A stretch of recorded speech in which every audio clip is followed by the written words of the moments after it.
Welcome to Alive and Well, the podcast for the new era of high achievers. You're done burning out, and you're ready to lead, work, and live in a rhythm that honors both your brilliance and your body. I'm your host, Michelle Grosser. I'm a trial attorney turned nervous system strategist, and I've lived the burnout story. I know what it's like to chase your goals at the expense of your well-being. And I also know it doesn't have to be that way. Here, we're redefining success. It's where productivity feels peaceful, boundaries feel like freedom, and energy comes from within. Each week, I'll share practical tools for nervous system regulation, time mastery, and somatic strategies so you can show up with clarity, calm, and confidence in every part of your life. Because you, my friend, were given a spirit of power, love, and a sound mind. So here's to life and living it fully. This is the path to feeling alive and well. Let's dive in. Hey guys, it's Michelle here. Welcome to Alive and Well. Excited to have you with us today. I'm excited about this episode too because I just feel like I've been on this kick lately about productivity and how I think we're just expected and can really get caught up in this idea that we have to just be super productive, right? We're kind of obsessed with productivity. I have been there. I'm also recovering. And I think this is why it's just been really interesting to me to rethink what it means to be productive and what it's worth and what's the cost and what am I actually after when I'm trying to be productive or increase my efficiency and increase my output. And I feel like for the longest time, for most of my life, I really treated time and my relationship with time just like a project that I could master, right? There's ways I could tweak it and improve it and optimize it. And it was just never ending. And maybe you feel that way too. There was always just something that I could have planned better or used my downtime better or had less time scrolling and been more productive or put my schedule a little bit tighter. Like heaven forbid, like I need to wake up earlier so I can get started on all of this earlier. And then you get that kind of initial sense of calm and satisfaction and this illusion of control. But when I sit down and really reflect on it, and I've just been journaling and praying a lot about this, what I'm realizing is that every time I got quote unquote better at managing my time, i.e. getting more stuff done, I somehow felt worse. Like, was I more efficient? Sure. But was I also probably more rushed? Yes. More anxious? For sure. And honestly, the good that I was getting out of it, like the accomplishment, it didn't hit like it used to, right? There was something kind of empty feeling about it. Like, okay, so what, right? So I got my email down to inbox 0. Like, so what? There's going to be 150 more that come through tomorrow, right? It's like not actually fulfilling. And I'm like, I'm going to study this. I'm going to start like reading up on this. Like, forget all these bro culture, hustle culture, productivity hack. Like, I'm not interested in any of that. I've graduated from that. I've moved above that. I don't want a life that is just productive. I want a life that is fulfilling. So I went on Amazon a couple of weeks ago and I bought a few books that I wanted to just like glean from and learn to reevaluate and heal my relationship, honestly, with productivity. So I've been reading this book called 4,000 Weeks. It's by Oliver Burkeman and it's freaking hitting me right between the eyes. It's so good. And 4,000 weeks, the idea is that if we live an average lifespan here in Western world, we live an average of about 4,000 weeks. And for a lot of us, when we grow up, right, and enter adulthood, so much of that time is focused on output. Like, what can I get done? What can I tick off my checklist? What can I accomplish? How many people can I respond to? Like, how clean can I get my house to be? And that's not it, you guys. he writes, I took like a few quotes from the book because it's just so good and I wanted to share it with you guys today. But he writes this. He said, becoming more efficient just makes you more rushed, and trying to clear the decks simply makes them fill up faster. And it stopped me because I realized that's what I've been doing, right? And most of the women I coach are doing too. We think we're chasing peace, right? Once I get this done, I'll be able to relax and it'll feel good. Once I get this like project done, I'm not gonna have to worry about it anymore. And it's gonna take stuff off of my mental load. Like this has been my inner dialogue as long as I can remember, right? I think I'm chasing the sense of control. Like when I have it done, I know this person's going to be pleased and be happy to get it in front of them. And that's going to feel really good, but that never satisfies. So let's kind of go through 3 ideas that I want to present to you guys today. This isn't going to be your typical, 3 ways to calm your body with nervous system tools kind of episode. But I really want to share with you some of these paradigms around productivity and time management that I've been rethinking. And I think it's a much healthier way to approach how we use our time. And I believe it can be helpful for you too. So the first point I want to make is, guys, productivity is a trap. It is a trap. Don't delude yourself. Don't be deluded. Productivity is a trap. Because here's the paradox, and I've lived it, and if you're honest with yourselves, you probably have too. Every productivity hack out there, like quote unquote productivity hack, that promises to save you time ends up consuming more of it. Why is that? Because your brain is wired to chase completion. When you check a task off of your list, you guys, we know how good that feels. We've all done it, right? There's something so satisfying in the moment, and it's because when we check a task off of our list, our brain releases dopamine, that feel-good chemical that we're always chasing that says, you did it. Good job. You've got another thing that you've accomplished. You're safe now. But dopamine in and of itself does not create peace. It actually creates craving because it keeps us chasing the next hit of dopamine, whether it's the response to the next email, right? Going through those texts you've been meaning to respond to, the next errand, the next improvement, the next project, the next area of the house you're going to tackle and clean up.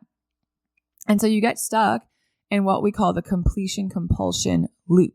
What does that mean? It means the more efficient we become, the more our brain rewards us for getting stuff done.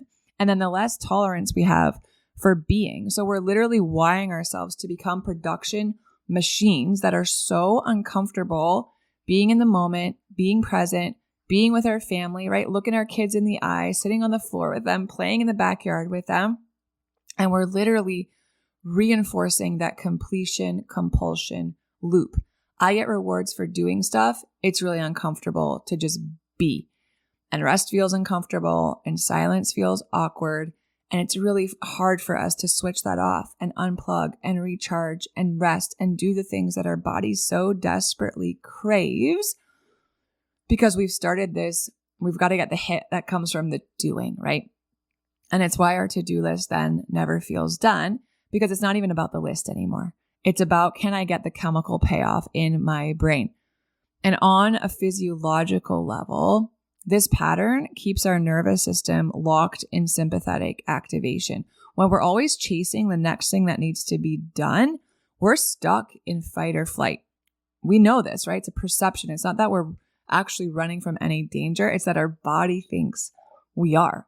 So every text that comes through and every Slack notification and everything that feels urgent all day long, all of those thoughts that are informing this loop in our brain is saying, I should be doing more. I should be getting that done. They need this done, right? They need me to respond to them. We've given away all of our power. We've given away all of our ability to discern and decide how we get to show up and use our time. Because anytime we're not being quote unquote productive, our body's interpreting that as a micro threat. And we know what happens when our body perceives a threat. Our cortisol rises, our heart rate rises. We're living in this low grade survival state. All in the name of what? Productivity. And the kicker is that you might be really great at this, right? I would venture to guess you're one of those women who gets things done. That's who I tend to attract and work with. And I'm one of those people also. So it makes sense. But if you go to bed at night and your jaw is clenched and your shoulders are tight and your brain is still buzzing and you're having a hard time either turning it off, or you just crash out because you're so exhausted, but then you're waking up at 2, 3 a.m. and having a hard time falling back asleep, that's not success, right? For so long, I thought that was success. That's dysregulation in disguise. And I think that's why productivity is such a trap, because it promises freedom and we're chasing that freedom, but it really only delivers pressure. It gives us all of these illusions, right? The illusion that we're going to have time to rest, the illusion that, once we get done with this thing, we'll be able to enjoy that thing. It gives us the illusion that we have control, but it's really at the cost of us enjoying the now. And that's all we have, right? The here and now is all that we really, truly have. And we're trading it in for this illusion that freedom is going to come and rest is going to come. And lo and behold, we just get stuck on that hamster wheel. And that was me for decades. So if you've been really craving a different pace, if you've been really craving just a stillness in your mind and your body, if you've been praying for peace, but you're thinking that you're going to be able to like time manage your way there, like trying to organize your way out of anxiety or work your way out of busyness, man, that's a loop and it just doesn't end. It doesn't work that way because it's built on the same energy that's creating all this stress for you in the first place, right? It's a faulty system. So just start to notice that, like when you get stuck in the busyness and the have to get stuff done and I have to be productive and I have to optimize every minute of the day, get curious about what it is that you're chasing. Like why? Why am I so consumed with productivity? What is that going to give me, right? What's the payoff that I'm seeking? And if you're seeking rest, right? If I have to get all this done because I know that on the other side of it, I'm believing that I'm going to be able to rest, or some illusion of freedom or control, really start to question if that's actually what's going to come back to you if you actually show up as productive as you're wanting to be. Because in my experience, that's a conveyor belt that just keeps putting more obligations and tasks on my list. And there's always something new, and there's a new project, and there's a new mess, and there's a new whatever that requires my time. And I don't actually get after the thing that I'm seeking when I'm focused on productivity and output and hustling. Time management is not the answer, you guys. And this, I guess, brings me to my second point. It's because time isn't a resource. It's actually a relationship. I'm going to say that again. Time is not a resource. It's a relationship. Time is not something to control. Think about it. We actually have, like, even the word time management, it drives me crazy, y'all. You cannot manage time. I have 24 hours in a day. You have 24 hours in a day, right? The mailman has 24 hours in a day. Beyonce has 24 hours in a day. We do not control time. We control a lot of other things, like what we do with our time, right? Or we can control our energy or our attention. But we don't control time. Time management is not a thing. Time cannot be managed, but it is something that we can be in relationship with. And I think for most of my life, because I saw time as a resource, I saw it as something that I was going to try to master and control. And it just naturally brought this relation to time as an adversary. So I would think and say things like, oh, there's not enough time for me to get this done today, right? I'm running out of time. I don't have time for myself, right? Every one of those thoughts, every one of those phrases put me in opposition with time. And when you're in opposition with time, that moves our body automatically into survival mode. Not enough time. I'm running out of time. I don't have all of that. Puts us in fight, flight, freeze, or fawn. It's a scarcity mindset. That time isn't just mental, but it's somatic. So when we're living, and that's the loop, right? There's not enough time. I'm running out of time. There's not enough time to do everything I have to do today. There's not enough help to get this done in the time that I have. It triggers your amygdala, that alarm center in your brain. It floods your system with cortisol, and it convinces your nervous system that if you're going to stay safe, you gotta speed it up, girlfriend. And that's not actually the truth, right? Abundance isn't just monetary. Time isn't your enemy. Time is the rhythm of your life. And like any relationship, the more you try to dominate it, you guys, the more disconnected you're going to feel. And that was certainly true for me. So think about how differently you move when you're running late versus when you're early. Like just picture yourself. There's probably something already today that you've either planned well and you've been on time or early, and you can remember, it was just right earlier today. You know how that felt in your body, or the opposite. You were running late to get out of the house and there was traffic and the kids were moving slowly and what have you. How did that feel in your body, right? Same body, same day, but when we're running late versus when we're running early, the energy is completely different. Same thing about what's happening in our body. When you're late, you guys, you're in sympathetic overdrive. Your heart is pounding, you're shallow, your breath is getting really shallow. You feel reactive. But man, what a difference leaving 10 minutes earlier can make. You're early, right? You're good. You're grounded. You can be generous. You can listen to what your kids are trying to share with you, right? You actually have margin to see people. And spiritually, like I think God designed time not to be conquered, frankly. He designed time to be kept. Like it doesn't say that God, managed his schedule on the seventh day. He rested, right? He blessed it. He rested, which means that rest isn't just a break from time. It's actually part of our sacred relationship with time. Like how do we honor time instead of trying to squeeze every last drop we can out of the hours that we're given in a day? Can we start to notice how abundant time actually is, right? Can we start to see that whether we experience peace actually has little to do with having more time or more hours in a day? And the work is actually, can I be fully present in the day that I'm in, right? And when I started shifting this, you guys, like when I stopped treating my calendar like a chessboard, a chess match, like a battlefield, I really noticed something wild. And it's that I actually got more done. And it's not because I was being more disciplined, but it was because I was more in rhythm.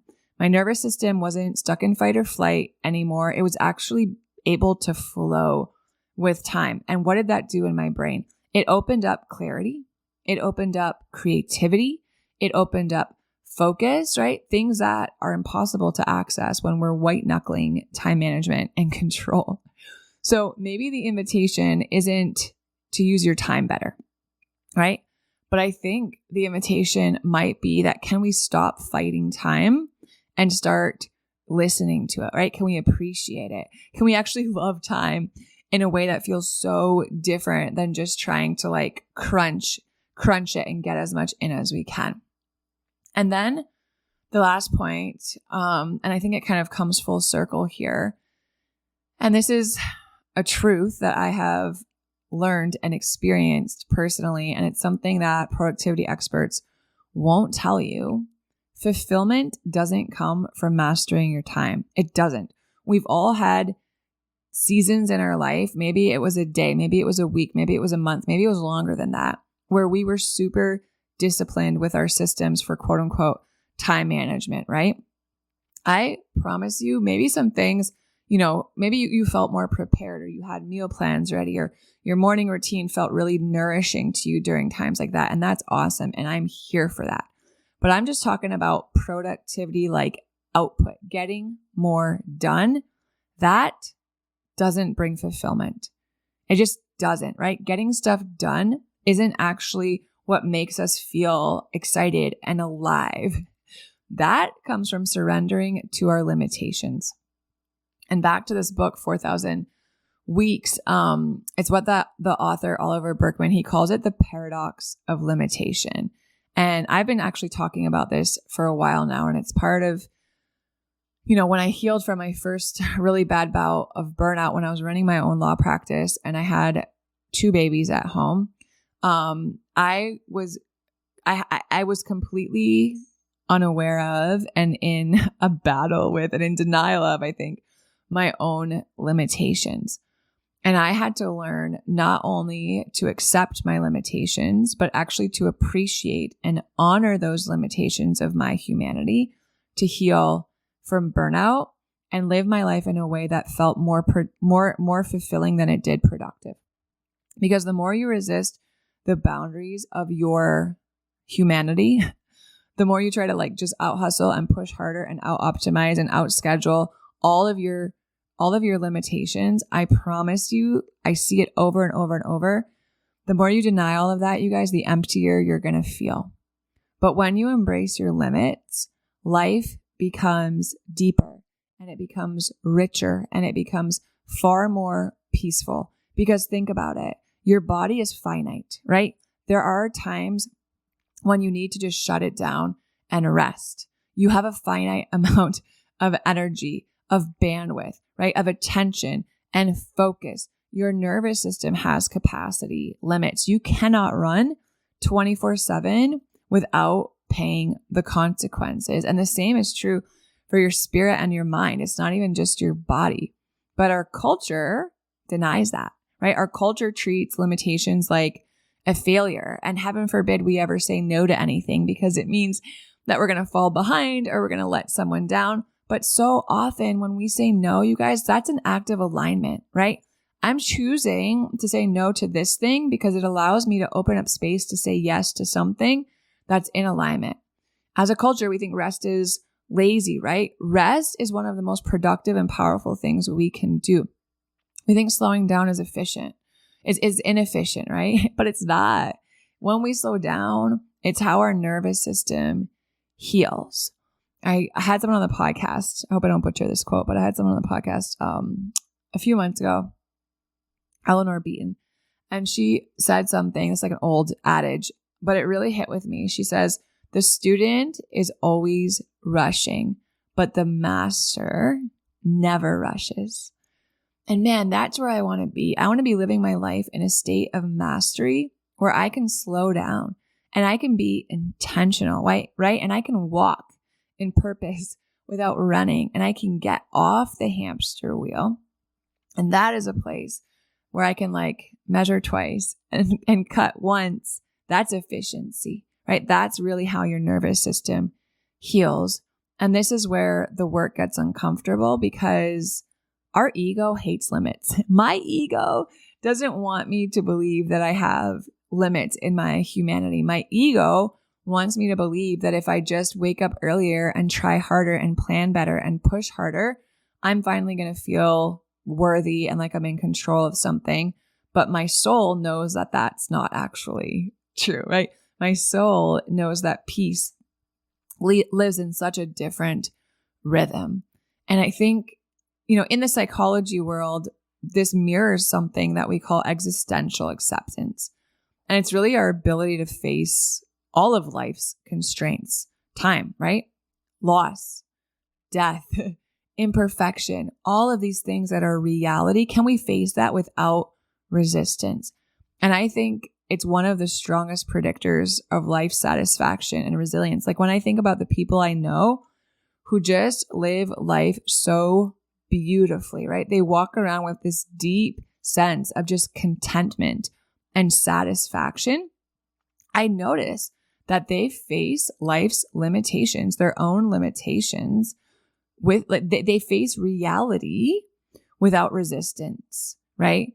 And that to me is just such a beautiful way to live, because when you accept that you are finite, that your time is set, it cannot be managed and manipulated. When you stop fighting reality, that acceptance frees up an enormous amount of energy, you guys, in your body, in your mind, in your nervous system. And the more you honor your limitations, there's an irony and a paradox here too. Because the more you honor your limitations, the more expansive your life feels, because you're not filling it with all of these tiny little things that make you feel always behind and dysregulated, and you're not enough and you don't have enough, right? You're no longer fragmented across 10 different unfinished things that you feel like you have to get done. You're actually able to live fully alive in the one thing that you're doing here, now, in the present. So what if instead of asking, like waking up and asking, how do I get more out of this day, right? How can I do more today? How can I make sure all this stuff gets done today? Those are the wrong questions, in my opinion. In my opinion, if you wake up asking yourself, what's actually worth doing today, right? How do I want to choose to spend my time today on the things that are actually fulfilling, the things that will actually move the needle in my family, in my relationships, in my business, in my community, in my workspace. Instead of how can I get more done, what's actually worth doing today? I promise you, you're going to find more fulfillment because it doesn't come in the extra hour you squeeze out of your day by not having lunch and sitting at your desk, right? Fulfillment comes by the way we choose to inhabit the life that we have, the day that we already have. And I think this is the kind of wisdom that we're wired for. Our body intuitively, instinctively understands this. Our body doesn't really want more hacks. Our body wants honesty and integrity and alignment, and not because it's trying to slow us down. And it will do that, right? We've all experienced things like burnout or fatigue or brain fog or irritability. But because our body's begging for this kind of partnership, right? Can we be in this symbiotic relationship with time? So if you've been chasing time management and productivity and work-life balance, I really just want to leave you with this today. Like, nobody ever in the history of humanity has ever achieved perfect balance, perfect work-life balance. There's a lot of gurus out there that will give you a lot of hacks. I want to hear how that's looked for them, because the people that I've spoken with that are honest about it will tell me that work-life balance is a myth and it's something that we chase that doesn't exist, because life isn't actually about balance. Life is about rhythms. And that's good news because we don't want to live life in this precarious, thing that needs to be perfectly balanced. That's not how life is meant to be experienced. Life is meant to be lived. The goal isn't to get everything under control. Like, news alert, that's just not the goal. That's not even our job, right? The goal is to stop believing that control is where safety lives. It's not. Time isn't something to master. I really believe it's something to honor. And I think when we start honoring time, when we start moving with its natural rhythms, when we make peace with our limitations, we find that life isn't just this constant go, go, go hamster wheel that we're just kind of watching speed by from the outside in, right? It really will allow time to slow down enough for us to actually participate in our own life, right? For us to actually be with the people and the things that actually bring us fulfillment. So this week, I just want to invite you. I know this is a bit of a different episode, but I really just want to invite you that instead of looking at time as though it needs to be managed or optimized, all in the name of productivity and increased optimized output, I would love it for you to try to meet your time. Like, see what time is trying to teach you, right? Where are you feeling squeezed? Where are you feeling like you're doing things that aren't actually moving the needle? Where is your energy being drained? And see what happens when you just let go of, the stopwatch and move at a different pace. And I think if this resonates, if you're craving a new rhythm for your nervous system, if you're craving a new rhythm for your life and your family, this is where I teach from, right? This is my lens. And this is the kind of work that we do inside of Burnout Recovery Blueprint. You'll learn how to regulate your nervous system. You'll learn how to shift your relationship with doing, and that being your identity, versus being, right? And getting to choose to experience the life that you want to live. It's a huge part of Burnout Recovery Blueprint. And the next cohort opens up in January. We're going to start 2026 off strong. We're going to be together. I'm going to be teaching you guys. We're going to be regulating your nervous system. And if you want this next year to feel different, join the waitlist now. There's a link in the show notes. You'll get your name. It's in a Google form. It's super simple. But what's going to happen is I'm going to reach out to those of you who are on the waitlist for early access, and you're going to have access also to exclusive bonuses just for the waitlist. And this year we're offering a Black Friday sale for Burnout Recovery Blueprint. So you're going to have access to that too, but only if you're on the waitlist. So if this is something you're considering, you're interested in, if you wanted to join in the past, but the timing wasn't right, and you've said, I'm going to join this in the beginning of 2026, now is the time. So go ahead and put your name on that waitlist, and then I'll reach out to you in a couple weeks and get you all of the information that you need to take advantage of the bonus and the extra savings, and register and save your spot in that early access. All right, y'all. Thanks so much for being with me today. Appreciate you. Love you. Have a great rest of the day. I'll talk to you guys soon. If you love Mommy's Podcast, leave a review. Thanks for listening to Alive and Well. If today's episode resonated, would you do me a favor? Take 30 seconds and leave a 5-star rating and short review. It really helps to get this show out to other people just like you who could also use the information in this podcast. And if you're ready to take the next step in regulating your nervous system, download my free Nervous System Reset Guide. It's linked right in the show notes. Inside, you'll find simple, body-based practices to help you feel more clear, calm, and connected starting today. Make sure you're following the show so you don't miss out on what's coming next, because you were made to thrive. Fully alive, fully present, and fully well. I'll see you soon.